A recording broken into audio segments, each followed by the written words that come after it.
গণতান্ত্রিক ব্যবস্থায় যাওয়ার প্রধান ফটক নির্বাচন, বললেন মির্জা ফখরুল। সরকার শেখ হাসিনাকে ফাঁসি দেওয়ার সিদ্ধান্ত নিয়েছে, বললেন নানক। সাংবাদিক হত্যায় হাসিনাকে বিচারের মুখোমুখি করা হবে, বললেন শফিকুল আলম। এবং সর্বশেষ জানাবো, সচিবালয়ের সব অস্থায়ী প্রবেশ পাস বাতিল। এতক্ষণ শুনছিলেন সংবাদ শিরোনাম, এবারে বিস্তারিত। তবে তার আগে অনুরোধ থাকবে আমাদের চ্যানেলটি সাবস্ক্রাইব করে বেল আইকনটি ক্লিক করুন। গণতান্ত্রিক ব্যবস্থায় যাওয়ার প্রধান ফটক নির্বাচন, বললেন মির্জা ফখরুল। বিএনপির মহাসচিব মির্জা ফখরুল ইসলাম আলমগীর বলেছেন, আমাদের প্রধান সমস্যা এই দেশে কখনো গণতান্ত্রিক চর্চা হয়নি, এখানে সংস্কৃতিই গড়ে ওঠেনি। গণতান্ত্রিক সংস্কৃতি যদি গড়ে না ওঠে, তখন বারবার বলতে হবে যে আপনাকে এইটা করতে হবে, ওইটা করতে হবে, এটা ডেমোক্রেসি, এটা এইভাবে করতে হবে। চর্চা ছাড়া এই জিনিসগুলো গড়ে উঠবে না, ইম্পোজ করে কিছু করা সম্ভব নয়। মির্জা ফখরুল বলেন, গণতান্ত্রিক ব্যবস্থায় যাওয়ার প্রধান ফটক নির্বাচন। দুর্ভাগ্যজনক, অনেকেই এখন বলছে বিএনপি সংস্কার চায় না, নির্বাচন চায়। আমরা বারবার বলছি, একটি গ্রহণযোগ্য নির্বাচন করার জন্য যেটুকু দরকার সময় সেই সংস্কারটুকু করে নির্বাচনে যেতে চাই। আমরা নির্বাচনের কথা বলছি কেন? ডক্টর আলী রিয়াজ বলছেন, সবাই বলছেন গণতান্ত্রিক ব্যবস্থায় যাওয়ার জন্য নির্বাচন হচ্ছে প্রধান ফটক, প্রধান দরজা। তিনি বলেন, আমরা তত্ত্বাবধায়ক সরকারের হাতে 3টি নির্বাচন করেছি, এর মধ্যে একটা নির্বাচন কিন্তু আরেকটা নির্বাচন থেকে ভালো হয়েছে। অর্থাৎ তত্ত্বাবধায়ক সরকার মানুষ গ্রহণ করেছে, মানুষ এটাকে অত্যন্ত জরুরি মনে করেছে। আমরা যদি তখন রাষ্ট্রপতি শাসনে চলে যেতাম, তখন সেটা মানুষ কিন্তু গ্রহণ করত না।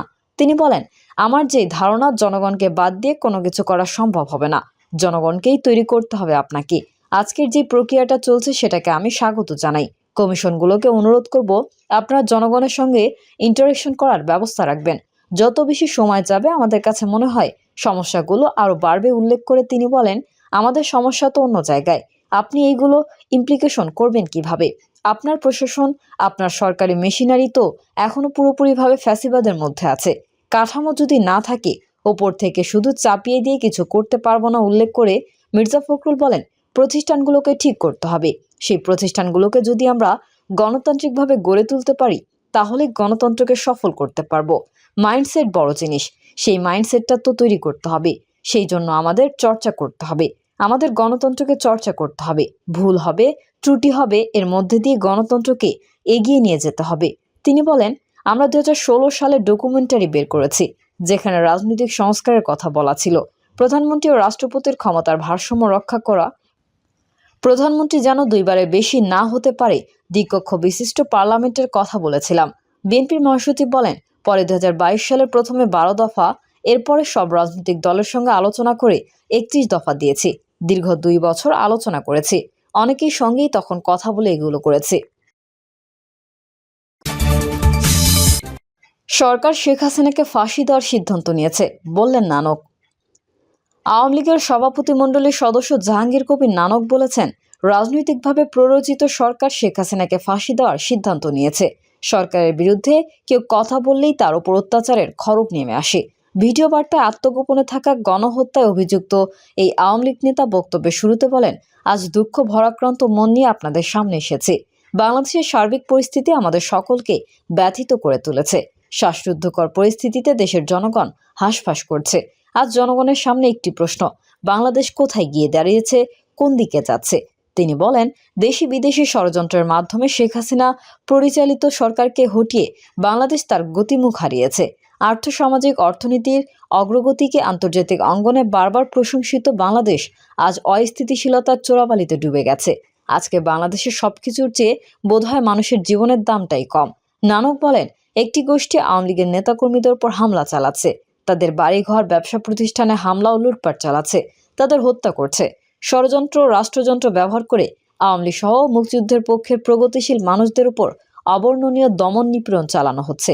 আওয়ামী লীগের এই নেতা বলেন, শেখ হাসিনা আওয়ামী লীগের নেতাকর্মী সহ কেন্দ্রীয় 14 দলের নেতাকর্মীদের বিরুদ্ধে মিথ্যা ও হয়রানিমূলক হত্যা মামলা দেওয়া হয়েছে। সেই সব মৃতদের অনেকেই জীবিত আছে। টাকার প্রলোভন দেখিয়ে মামলার বাদী বানানোর পরিকল্পিত কৌশলের গোমরও ফাঁস হয়েছে। তিনি বলেন, সরকার রাজনৈতিকভাবে প্ররোচিত হয়ে শেখ হাসিনাকে যে ফাঁসি দেওয়ার সিদ্ধান্ত নিয়েছে, তাও ইতোমধ্যে প্রমাণিত। বাদ বিচারহীনভাবে চলছে গণগ্রেফতার। এই সরকারের বিরুদ্ধে কেউ কথা বললেই তার উপর অত্যাচারের খড়গ নেমে আসে। তিনি বলেন, মহান মুক্তিযুদ্ধের মাধ্যমে অর্জিত বাংলাদেশের সাম্প্রদায়িক সম্প্রীতির সমাজকে গভীর সংকটে ফেলে দেওয়া হয়েছে। বাংলাদেশের অগ্রযাত্রার গতিমুখ বদল করে একাত্মবাদিতা কায়েম করার লক্ষ্যে কাজ চলছে। বাংলাদেশের জন্মের ইতিহাস মুছে ফেলার পায়তারা করা হচ্ছে। রাষ্ট্রাচার থেকে মুক্তিযুদ্ধের ইতিহাসের সঙ্গে সম্পৃক্ত গুরুত্বপূর্ণ দিবসগুলো বাদ দিয়েছে। জয় বাংলা জাতীয় দিবসের রায়ের উপর স্থগিতাদেশ দেওয়া হয়েছে। আজ বাংলাদেশ ক্রান্তিকাল অতিক্রম করছে দাবি করে তিনি বলেন, একদিকে মানুষের জানমালের নিরাপত্তা নেই, অন্যদিকে দ্রব্যমূল্যের ঊর্ধ্বগতি। এর ফলে দুর্বিষহ হয়ে উঠেছে মানুষের জীবন। সচিবালয়ে অগ্নিকাণ্ডের প্রসঙ্গে তিনি বলেন, আন্দোলনের সময় রাষ্ট্রীয় গুরুত্বপূর্ণ স্থাপনায় ধ্বংসযজ্ঞ চালিয়েছিল, তারই অংশ হিসেবে সচিবালয় অগ্নিকাণ্ড সংগঠিত করা হয়েছে। লাগামহীন দুর্নীতির প্রমাণ নিশ্চিহ্ন করতে এমন নীল নকশা কিনা আমরা জাতির কাছে সেই প্রশ্ন রাখছি। মূলত এর মাধ্যমে সরকারের ষড়যন্ত্র তত্ত্ব আবিষ্কারের চেষ্টা চলছে। সব জায়গায় আওয়ামী লীগের ভূত দেখার মতো দৃষ্টিভঙ্গি থেকে সরকারের কেউ কেউ আওয়ামী লীগের নেতাকর্মীদের উপর দোষ চাপানোর অপচেষ্টা চালাচ্ছে। আমরা সচিবালয়ের ভিডিও ফুটেজ জাতির সামনে প্রকাশ করার দাবি জানাচ্ছি। নিরপেক্ষ তদন্ত কমিশনের মাধ্যমে অগ্নিকাণ্ডে জড়িতদের বিচারের আওতায় আনারও দাবি জানাচ্ছি। এদেশে মুক্তিযুদ্ধের চেতনায় কেউ মুছে ফেলতে পারবে না উল্লেখ করে নানক বলেন, বৃথা চেষ্টা না করে জনদুর্ভোগ কমান, জনগণের জানমালের নিরাপত্তা নিশ্চিত করুন, সব হত্যাকাণ্ডে নিরপেক্ষ বিচার করুন। তিনি আরও বলেন, বাংলাদেশের মানুষকে আবার শেখ হাসিনার নেতৃত্ব ঐক্যবদ্ধ হতে হবে। ওরা মুক্তিযুদ্ধের চেতনাকে ধ্বংস করে দিতে চায়। আমাদের আর বসে থাকার সুযোগ নেই। আসুন প্রতিবাদ করি, প্রতিরোধ করি। ওরা দেশপ্রেমিক নয়, ওরা জাতির পিতা মানে না। আমি আপনাদের ধন্যবাদ জানিয়ে বক্তব্য এখানেই শেষ করছি। জয় বাংলা। সাংবাদিক হত্যায় হাসিনাকে বিচারের মুখোমুখি করা হবে বললেন শফিকুল আলম। প্রধান উপদেষ্টার প্রেস সচিব শফিকুল আলম বলেছেন, আওয়ামী লীগের 15.5 বছরের শাসনামলে 61 জন সাংবাদিক মারা গেছেন। প্রত্যেক সাংবাদিক হত্যার জন্য শেখ হাসিনাকে বিচারের মুখোমুখি করা হবে। এর পেছনে যদি কোনো সাংবাদিকের দায় থাকে, তাদেরও বিচার করা হবে। হাসিনার মতো লোক তৈরিতে সাংবাদিকদের ভূমিকা ছিল মন্তব্য করে প্রেস সচিব বলেন, বিচার বহির্ভূত হত্যাকাণ্ড সহ হাসিনার বহু অপকর্মকে সাপোর্ট দিয়েছেন সাংবাদিকরা, যার ফলে গুম জননীতে পরিণত হয়েছেন তিনি। শফিকুল আলম বলেন, সাংবাদিকদের কম বেতন দেওয়া হয়, এখানে ইউনিয়ন নেতারা ব্যর্থ হয়েছেন। মালিকরা সাংবাদিকদের আগ্রহকে কাজে লাগান, অথচ বেতন ভাতার প্রশ্নে গার্মেন্টস কর্মী সহ 40 লাখ স্বল্প শিক্ষিত শ্রমিক একস্বরে কথা বলেন। তিনি বলেন, দেশে যদি 10,000 সাংবাদিক থাকে, সবাইকে এক হতে হবে, সবখানে দাবি তুলতে হবে, সাংবাদিকদের বেতন দিতে হবে, বেসিক পেমেন্ট ঠিক করতে হবে। এটি সব পেশাতেই আছে।